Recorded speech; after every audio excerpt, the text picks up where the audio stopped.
Welcome back to the Deep Dive. Today, we are going to talk about something that I think everyone, and I mean literally everyone, struggles with. Oh, yeah. This one's universal. It is. It's that feeling of being trapped. And I don't mean physically, stuck in a room or an elevator. I mean trapped in, like, the most claustrophobic place on earth. Which is inside your own head. Exactly. Inside your own head. It's that background static of our lives, isn't it? It's so constant that a lot of the time we don't even, we don't even hear it anymore. That's a perfect way to put it. The background static. It's that mental state where you are just constantly, endlessly replaying a regret from yesterday. Mm-hmm. Maybe it was a stupid thing you said in a meeting or, an argument you lost. Or that one time, like 5 years ago, when you waved at a waiter who was actually waving at the person behind you. Oh, the cringe is real. That stuff comes back at 3 a.m. It does. Yeah. And you still cringe about it. Or, the flip side is you're spiraling into anxiety about tomorrow. The Sunday scaries. The Sunday scaries on steroids. Yeah. Yeah. It's that 3 a.m. stare at the ceiling syndrome where you're suddenly convinced you forgot to send a crucial email or that, your entire career is just a house of cards about to fall over. In there. And the premise we're looking at today, it poses this massive, almost insulting question. It's a big one. It is. What if the primary cause of all that suffering, all that cringe and all that anxiety isn't the bad boss or the debt or the relationship drama? What if the cause is simply where you are focusing your attention? It's a radical proposition, right? Yeah. Because we spend our entire lives blaming our circumstances for our unhappiness. Absolutely. If only I had more money or if only my partner was more supportive. But the material we are diving into today suggests that the circumstances are actually secondary. It is a symptom. Exactly. The primary issue is our relationship with time itself. Right.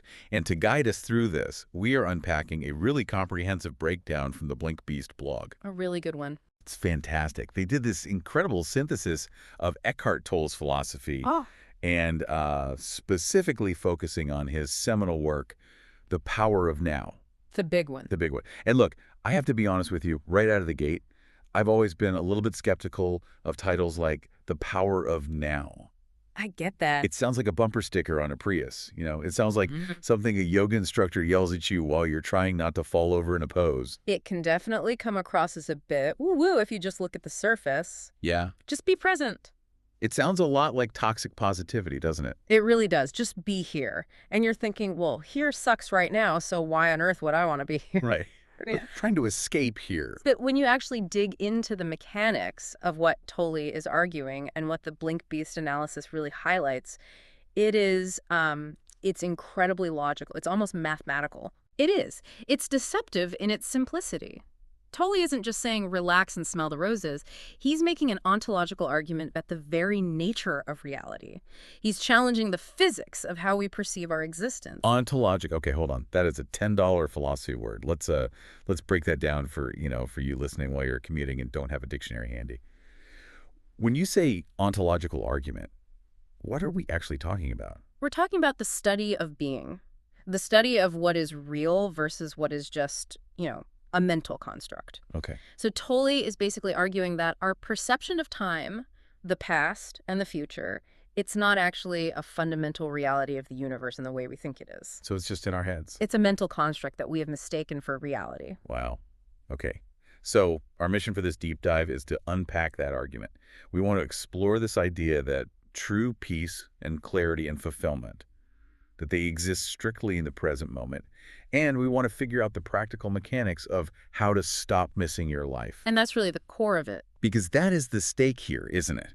It's not just about feeling a little bit better on a Tuesday. It's about whether you are actually alive or if you're just, sleepwalking through your own existence. That is exactly the stake. The source material puts it quite bluntly. It says, when you miss the present moment, you miss your life. Oof. That hits hard. It should. Because it implies that I might have missed the last 10 years of my life because I was too busy worrying about the next 10. And that's the wake-up call, the aha proposition here. The mental shift we're aiming for you to have is realizing that the past and the future are, they're illusions. They're not solid ground. The only thing that actually exists, the only place where life actually occurs is now. And I'm excited because this is one of those concepts that sounds so easy. Okay, be here now, got it. but it is actually the hardest thing in the world to do. Oh, it's incredibly difficult. I tried it this morning. I tried to just be present while making coffee. I think I lasted about 6 seconds before my brain started making a to-do list for this recording. Hey, 6 seconds is actually pretty good for a beginner. Huh, take it. It is difficult because it requires a fundamental shift in how we view reality. We're not just talking about a relaxation technique here. We're talking about waking up from a dream. So let's unpack this properly. Let's start with what the source calls the grand illusion of time. Okay, so this is where we have to really start deconstructing our normal way of operating. The blink beast breakdown, it points out something fascinating. What's that? While we think we live in the present, I mean, physically, our bodies are sitting right here. Our minds are almost never here. Oh, absolutely. 100%. I catch myself doing this all the time. I'll be driving home from work, and physically I'm driving, I'm stopping at red lights. I'm using my blinker, hopefully. Hopefully. But mentally, I am fully immersed in a theoretical argument with a coworker that hasn't even happened yet. I'm winning it, by the way. Of course. Yeah. We always win those. But that is the time travel trap. The source, it categorizes this mental habit into two main buckets. Okay. First, you have the anchor of regret. This is when the mind goes backward.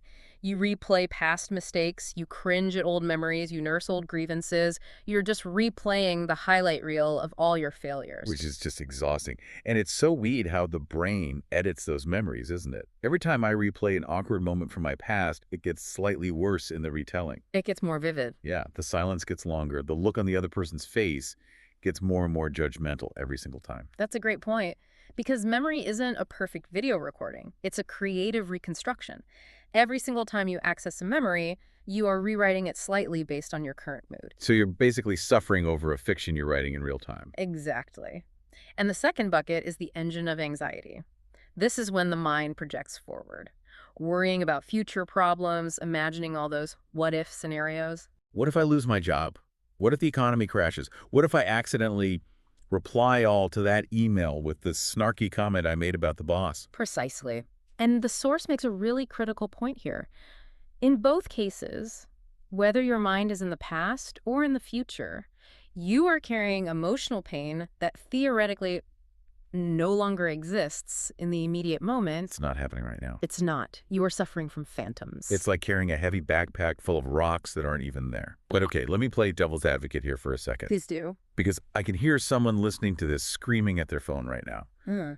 You say the past is an illusion. You say it's just a phantom.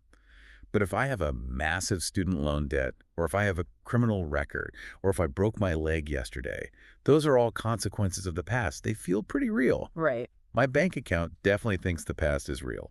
And that is the most common objection, and it's a valid one to explore. But here's the distinction Tully makes. The bill is real. The cast on your leg is real. Those things exist in the now. You are holding a piece of paper with a number on it right now.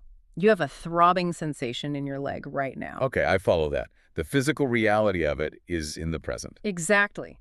Dealing with that paper, writing a check, calling the bank, that is an action you take in the now. But the story you tell yourself about it? Ah, the story. That's the trap. I was so stupid for taking out that loan. I'm a total failure. I'll never get out of this. That is the past trap. That's the psychological baggage. So the debt is just a situation. It's a situation to be dealt with. The regret, the shame, the story, that is a mental layer that actually prevents you from dealing with it effectively. So the stress doesn't come from the debt itself. It comes from the narrative of how did I get here? And what does this mean for my future? Exactly. The source defines the past very strictly. It is just memory. It has no current physical reality. You cannot touch the past. You can't go there. It exists only as a trace in your neural pathways. It's a mental event. It's a mental event, not a physical one. That is so trippy when you really think about it. Because physically, biologically, my body reacts to that memory as if it's happening now. Yeah. If I think about that embarrassing thing from high school, my palms start to sweat. My heart rate goes up. That is the danger. That is the core of the problem. Your body doesn't know the difference between a real threat and a thought thread. Wow. If you sit on your couch and you just think about a future catastrophe, your body floods with cortisol and adrenaline. You are physically damaging your system to prepare for a fight that isn't even happening. So you're paying a biological tax. You're paying biological tax on a timeline that doesn't exist. Paying a biological tax on a timeline that doesn't exist. That is a terrifying way to put it. It should be. And the source applies the same logic to the future. Mm. The future is defined strictly as imagination. Yes. It's a projection. It has not happened yet. And just think about how often our projections are completely wrong. How many things have you worried about in your life that never actually happened? Oh, God. 90% of them. Maybe 95. I've spent weeks worrying about presentations that got canceled at the last minute. I've stressed about difficult conversations that ended up being totally pleasant. So you suffered for nothing. That is the illusion. The only thing that remains, the only thing that's real, is the now. The present moment. The source asserts the only thing that truly exists is now. Life is not happening yesterday. Life is not happening tomorrow. It is happening right now, this second. It's almost like we are sleepwalking. We are physically walking through the present, but our consciousness, our attention, is projected somewhere else entirely. Yes, and that's where the source uses that heavy quote again. When you miss the present moment, you miss your life. Yeah. If you're eating dinner with your family, but your mind is off worrying about a deadline next week, you aren't actually at dinner. You are hallucinating a future deadline while your body just mechanically chews food. So you miss the whole thing. You miss the reality of the experience, the taste of the food, the sound of your partner's voice, the light in the room. Yeah. You miss it all. That is actually kind of terrifying. It implied that we can go for decades without actually living because we were never home, so to speak. That's a great way to put it. We're always mentally somewhere else, like living in this beautiful house, but spending all your time just looking out the window at the neighbors' yards. That is exactly the danger. We treat the present moment as nothing more than a means to an end. We treat now as an obstacle to get over so we can finally get to the future where we think we'll finally be happy. But the future never comes. It never arrives. It's always now when you get there. So we end up chasing a horizon that just keeps receding forever. Okay, so we're stuck in this time trap, but why? Why is it so hard to just be here? Why is my brain so addicted to this time travel, which I think leads us to the next big chunk of the source material, which for me was the most radical insight of all. Which is? You are not your mind. This is the pivot point. If you want to stop the suffering, you have to understand this separation. Now, this is a hard pill to swallow for a lot of smart people, right? We identify with our intelligence. We think, I think, therefore I am.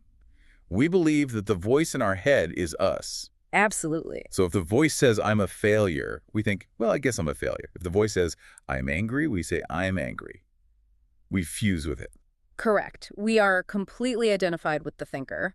But the source argues that the mind is just a tool. It's an instrument. The tool? Yeah, it's supposed to be used for specific tasks, solving a math problem, planning a route to the store, building a bridge. But for most people, the tool has taken over the entire workshop. It's like a power drill that you can't turn off. Uh-huh. You used it to hang a picture on the wall, but now you're just walking around the house, drilling holes in the furniture, the floor, the dog. That is a vivid image, but yes, it's exactly like that. Or think of it like this.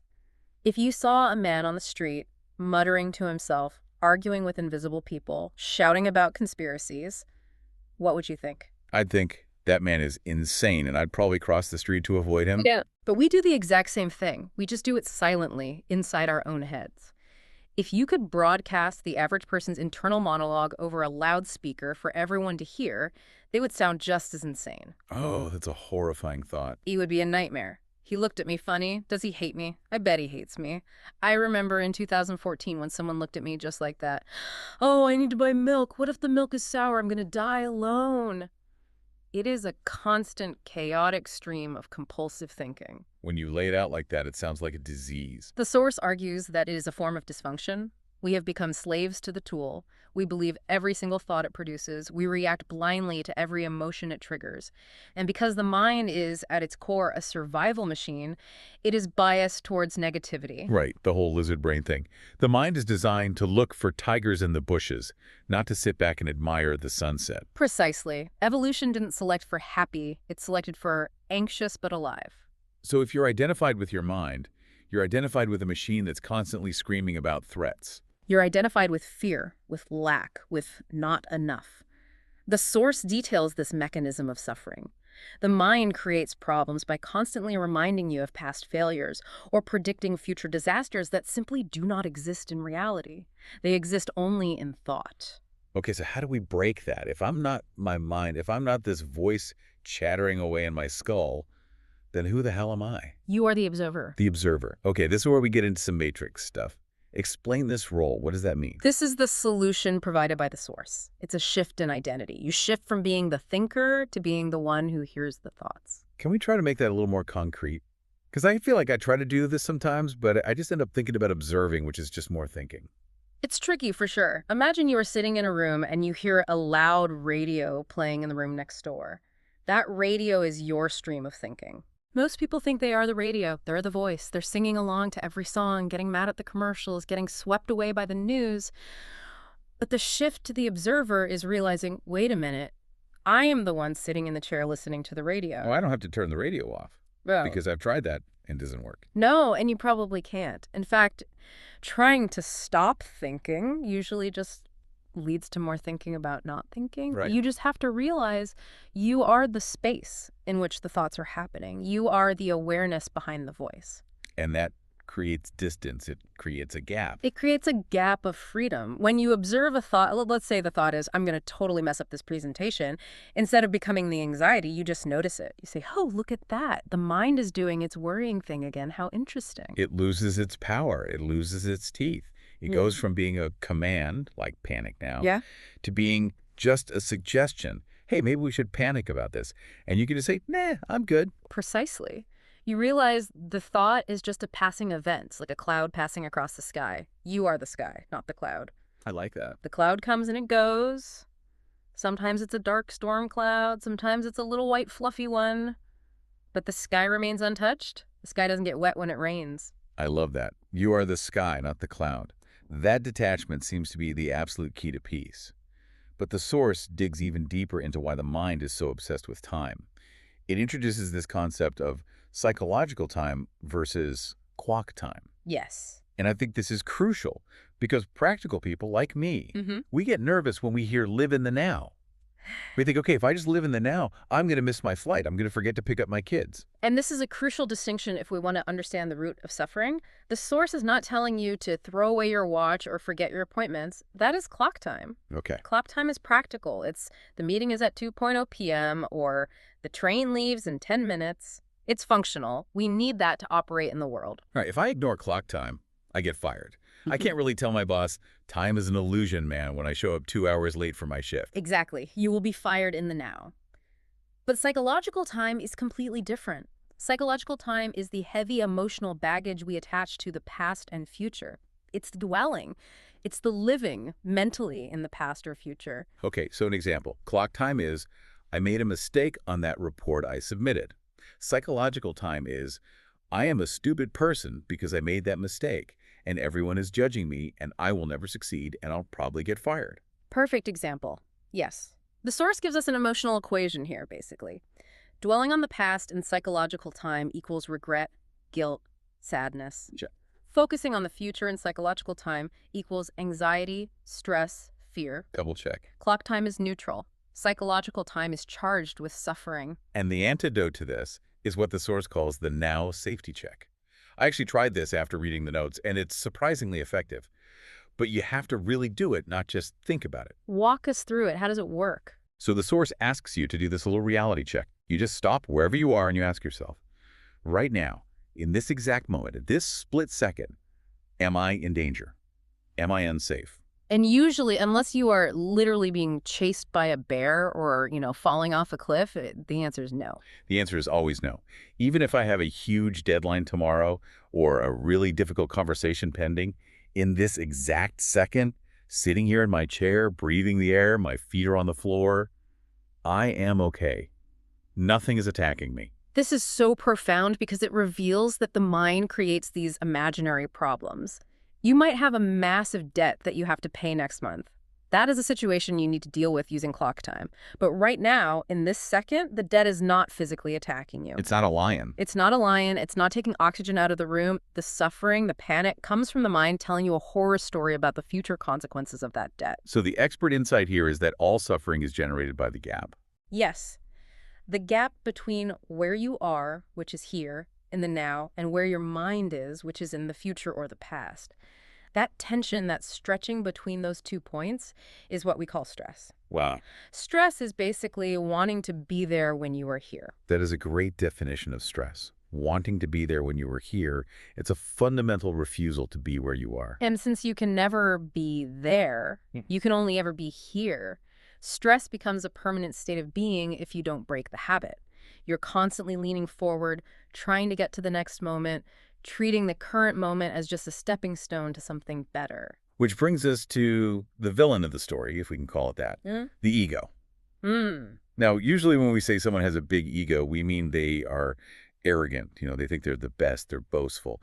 But the source material defines ego very differently. Villain is a strong word, but obstacle certainly fits. The ego in this context isn't just about being arrogant. It's much deeper than that. So what is it? It is the mental image of who you think you are, constructed entirely by your mind and your memories. It is the story of me. So it's the narrative, I am a success, or I am a victim, or I am the person who always gets the short end of the stick. Exactly. The ego can be a winner, but it can also be a loser. In fact, some of the biggest egos are built on victimhood.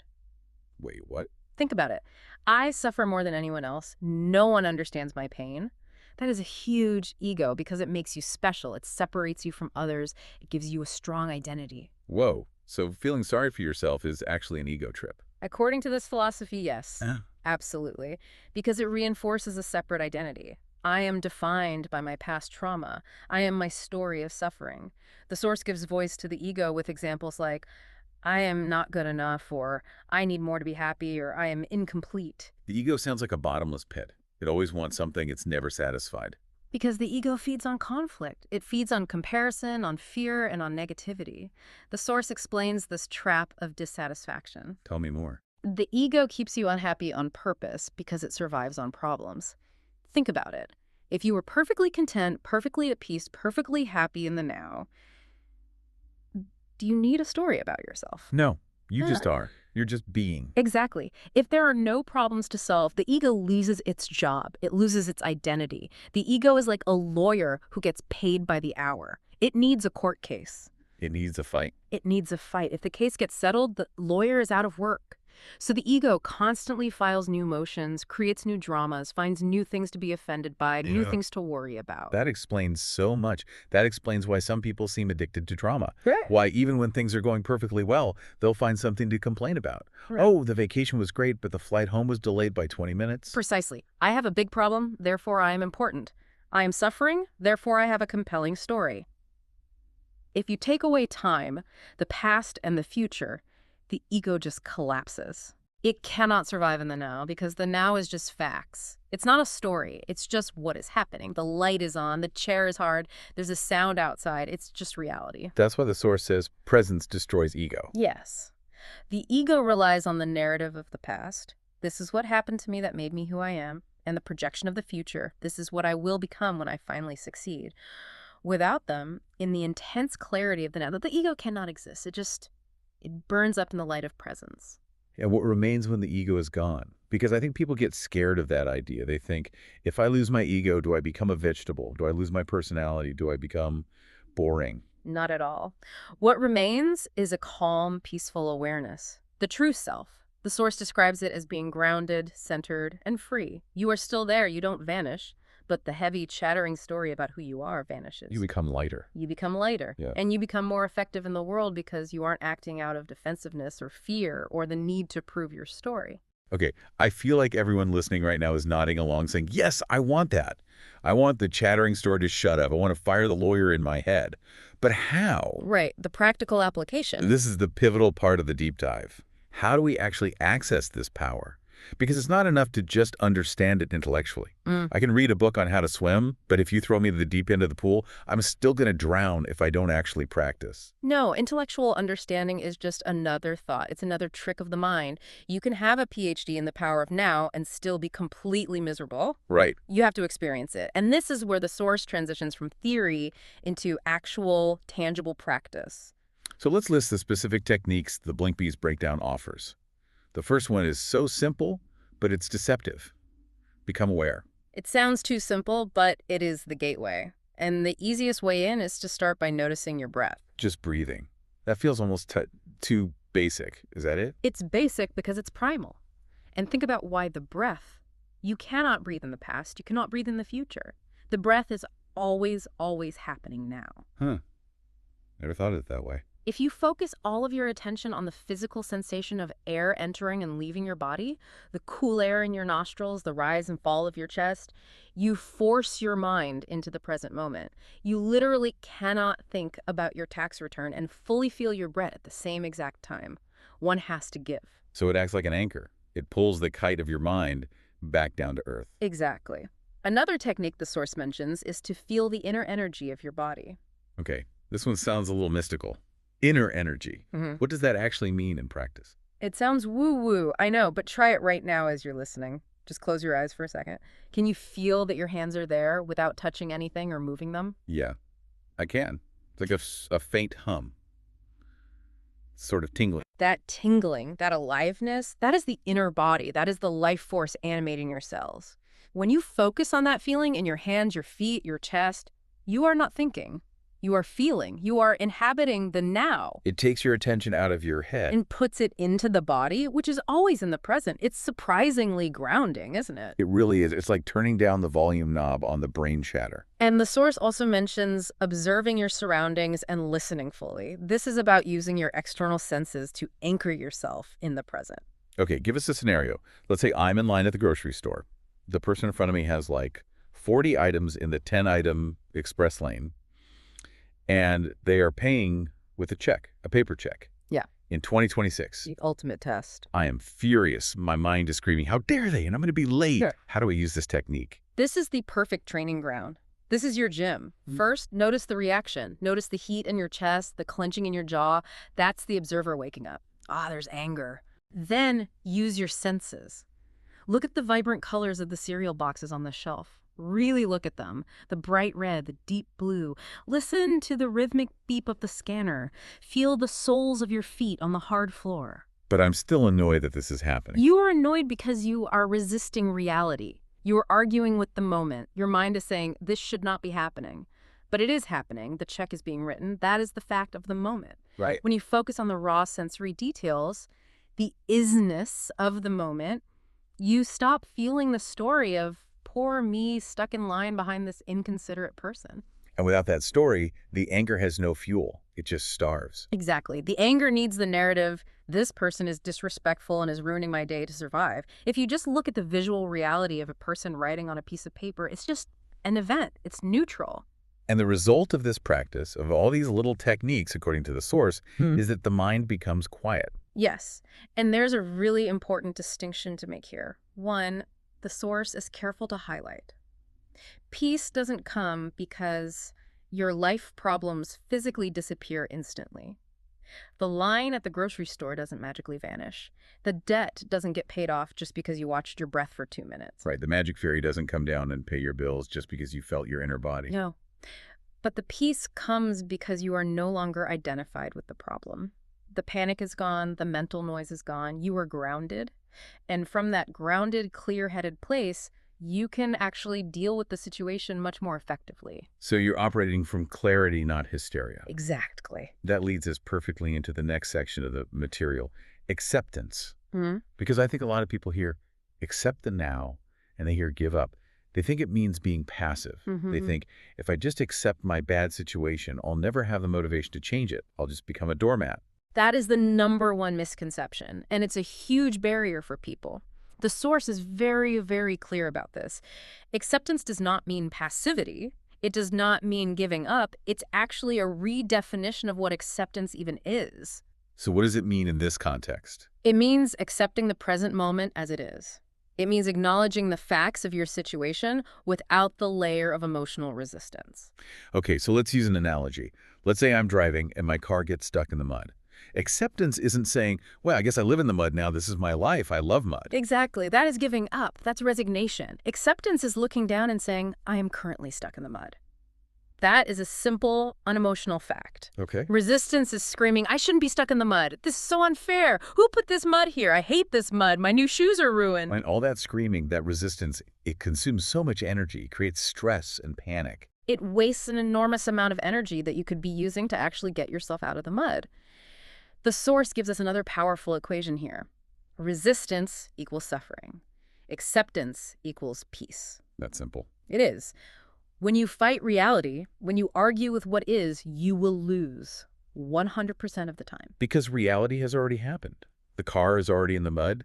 The milk has already spilled on the floor. Mhm. Screaming at the spilled milk won't put it back in the carton. Right. You cannot undo the moment that has already arrived. So the source argues for what it calls empowerment through surrender. That sounds like a paradox. Surrender sounds like losing. It sounds weak. It is a paradox, but it's a powerful one. When you surrender to the fact of the moment, when you stop fighting the reality of your situation, you gain clarity, you stop panicking. And from that place of calm, where you can just say, okay, I am in the mud, what is the next logical step? You can look around and see the branch you can use for traction, or realize you have cell service to call for a tow. So effective action comes from a place of peace, not a place of panic. Yes, action that comes from panic or anger or resistance. It usually just creates more problems. You flail around in the mud and you just sink deeper. Action that comes from a place of presence is high quality action. It's surgical, it's precise, it's intelligent. This is really about transforming how we operate in the world. Instead of just reacting to everything like a reflex hammer at the doctor's office, we are consciously responding with intelligence. And the source emphasizes that this transformation isn't some long-term goal. It's immediate. That is the transformation begins now section, and it's so important. We tend to think of self-improvement as this long, drawn-out project. For sure. I will work on myself for 5 years, I'll go to therapy, I'll meditate daily, and then I will be enlightened. Then I will finally be happy. I'll be happy when I finish this course. I'll be happy when I finally get that promotion. I'll be happy when I lose 10 pounds. It's always when. The destination myth. The idea that happiness is a place you arrive at in the future. The source completely deconstructs this. It concludes that happiness was never in the future to begin with. It was always available right here, in this moment, but it was just obscured by the noise of the mind. It's like the sun behind the clouds. The sun is always shining. It never stops. But we're so focused on the clouds, the thoughts, the worries, the stories, that we forget the sun is even there. We think we have to create the sun. But we just have to let the clouds pass. The sun was there all along. And the source tells us that the present moment is where all power exists. You cannot act in the past, it's gone. You cannot act in the future, it's not here yet. You can only act now. So if you want to change your life, you can only do it in the now. You can't change your life tomorrow. You can only make a change now. Now is the only point of access you have. And when you start living this way, even just a little bit, even just catching yourself a few times a day and coming back to the present, the symptoms are pretty amazing. The source lists them. Fear loses its grip. Stress fades away. Peace emerges. It changes the quality of your life immediately. It's not about becoming some monk on a remote mountain. It's about being a conscious human being while you wash the dishes, while you drive to work, while you listen to this deep dive. It turns mundane moments into profound ones. So let's try to bring this all home. We've covered the illusion of time, the mind as a tool, the role of the observer, the trap of the ego, and the power of acceptance. What is the main single takeaway from our journey through the power of now? I think the summary is this. Peace is not an achievement to be earned. It's not a trophy waiting for you at the end of a long marathon of suffering. It is a discovery to be made by simply being present. It's already here. It is already here. It's your natural state. You just have to stop looking away from it. And remembering that core truth. Life is happening now, not yesterday, not tomorrow. Just now. It's a terrifyingly simple truth, isn't it? The only time you ever have is this moment. Your entire life, from your birth to your death, unfolds in one long, continuous now. I want to leave our listeners with a final provocative thought, something that the source material really hinted at. We talked a lot about how you are not your mind. You are the observer. Yes. The awareness behind the thoughts. So here's the challenge for everyone listening. For the next minute, just 1 minute after this deep dive ends, don't just rush to the next podcast or check your email or start scrolling through TikTok. Just stop. Just be. Notice the silence in the room between sounds. And as you're sitting there in that silence, ask yourself this one question.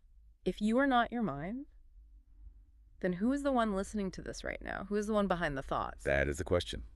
Stay present, everyone. Stay aware. And don't miss your life. See you in the next deep dive.